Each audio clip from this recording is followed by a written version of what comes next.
Hi everyone, welcome back to my channel, or if you're new to this channel, hello, my name is Sabrina. I'm an aesthetic nurse and I like to make nursing videos and vlogs every now and then, so if you like that sort of content, please subscribe down below. So in today's video, I really want to give some tips on how to become an aesthetic nurse in 2023.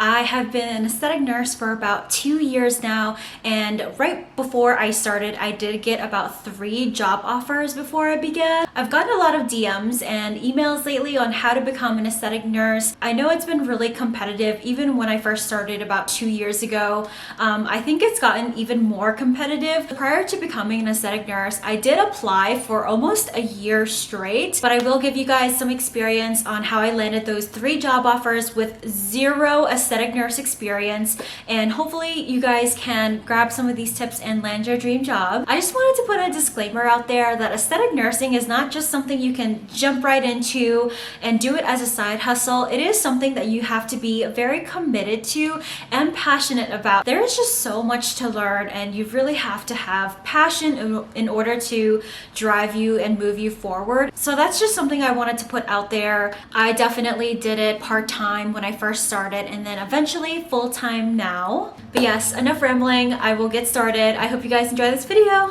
So tip number 1 is to definitely have some sort of nursing experience, whether it be on the floor or in the OR. You really want to show that you have at least some basic nursing skills. Even if you are a fresh new grad, put some clinical experience on there. So for aesthetic nursing, the most important thing is to have good assessment skills. You need to be able to assess a person, assess what they need, and do those treatments.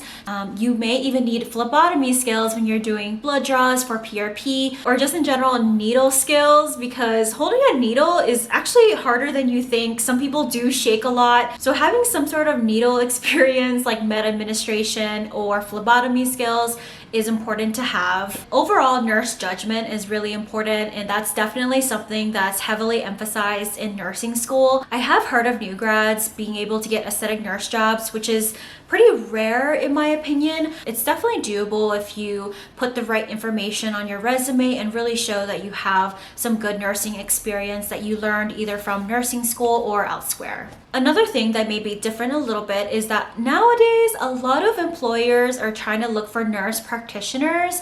I would definitely check with your state to see what the requirements are. I know Texas doesn't even require their injectors to be registered nurses, which I think is really dangerous because it is still a medical treatment, you guys. I'm not gonna say too much there, but my state requires you to be a registered nurse working under a physician. If you are a nurse practitioner, that might actually increase your chances because a lot of places do look for nurse practitioners just because they do have higher education and they are able to prescribe, diagnose, and treat without a physician. Again, check your state for their laws, but definitely I do recommend to be a registered nurse and a nurse practitioner to increase your chances. Tip number 2 is that aesthetic nursing is very service-minded or service-like. So even though aesthetic nursing is a medical treatment, it's very service-like. You have to tend to your patients, you have to have an aesthetic eye, you have to literally create results that they must like. So, for example, prior to becoming an aesthetic nurse, I was actually a lash technician. So I did lash extensions on the side, and I had my own lash extension business. I was taking in patients, I had to assess them, and I also had to create something that fit their eye shape and created beautiful results. I boasted that on my interview, and I will tell you that every single one of them was wowed by that. But yeah, if you've ever worked in the beauty industry, please talk about it. They will love it because aesthetic nursing is really in the beauty industry. If you think about hair, nails, makeup, lashes, it's all about creating results that your patients or clients will love. Knowing how to inject and creating beautiful results is a big part of aesthetic nursing. So if they see that you're very service-like or service-minded, that can really help boost your chances. So almost all of my interviewers asked what I see myself doing in the next 5 years. And this is where passion is gonna go a really long way. So basically what I said is in 5 years, I hope to become a very skilled practitioner who provides the best for my patients by constantly growing and constantly learning,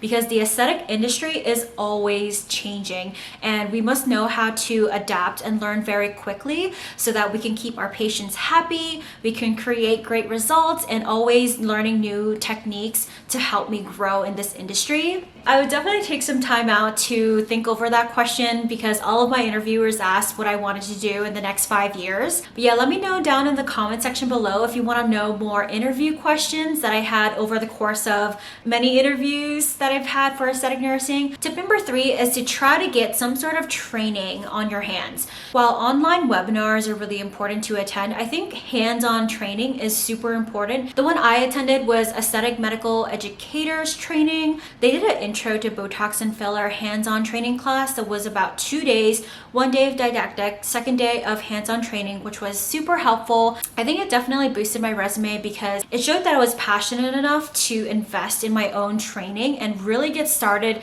on that process, because it is a long journey of learning. So I think they definitely want to see you get a head start on that. Now, I don't think you have to do a lot of training because once you get the job, they do train you on site. There are many different trainers out there. I think Laser Institute is one of them in Scottsdale, Arizona. They have some in California.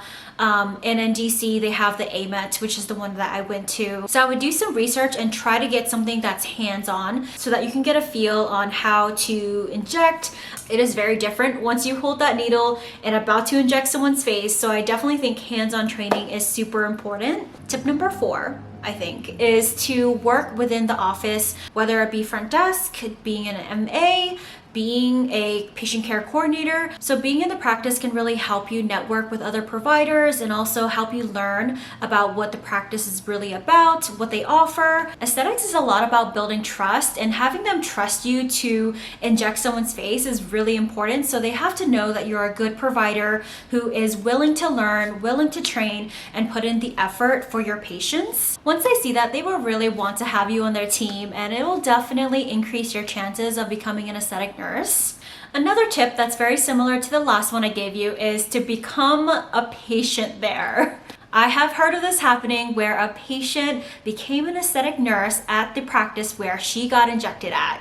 I know one of my patients wanted to shadow me to learn more about the industry, so I did allow her to shadow me, and that really helped her just see how my day-to-day looks like, see if she likes the job, and see what the job entails. Which is another tip. If you can get a shadow day at any of the practices or offices near you, I would definitely try to get a shadow day. I also think that's something you can talk about during your interview, that you have shadowed many places and really are committed to putting all this time into learning more about aesthetics. The next tip is, although aesthetics is a lot about injecting, there's also many other aspects of aesthetic nursing like laser care and also skincare. So if you have any sort of skincare experience or laser experience, that's a really great way to increase your chances of becoming an aesthetic nurse. A lot of patients who come in for injectables also need skincare treatments. They both go hand in hand. Most of the time, you need injectables and skincare to create a beautiful result together. So knowing at least one or the other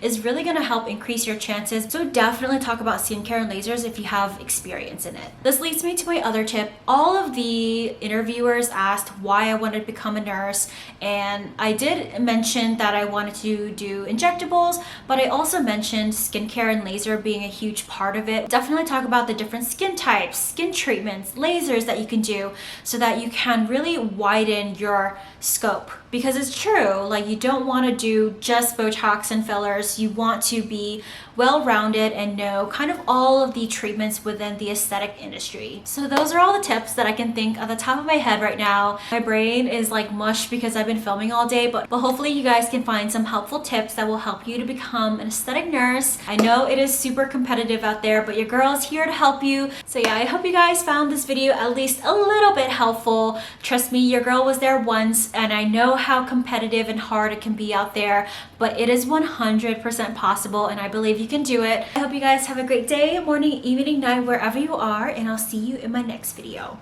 Bye everyone!